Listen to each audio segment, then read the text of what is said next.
പിന്നെ എന്തൊക്കെയാണ് നിൻ്റെ കാര്യങ്ങൾ? അങ്ങനെ അങ്ങനെ പോന്ന്. നിനക്ക് അവളെ ഇഷ്ടമായിരുന്നല്ലേ? ആ കോളേജ് പഠിക്കുന്ന ടൈമിൽ അവൾക്കും നിന്നെ ഇഷ്ടമായിരുന്നു. ഏയ് നിനക്കറിയോ? എനിക്കെല്ലാം അറിയായിരുന്നു. കോളേജ് പഠിക്കുന്ന ടൈമിൽ എനിക്കവളെ ഭയങ്കര ഇഷ്ടമായിരുന്നു.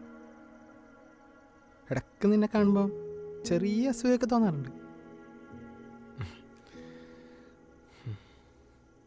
ഞാൻ ആ ടൈമിൽ അവളുടെ കാര്യത്തിൽ ചെറിയൊരു ഇനീഷ്യേറ്റീവ് എടുത്തിട്ടുണ്ടെങ്കിൽ നിങ്ങളിപ്പോൾ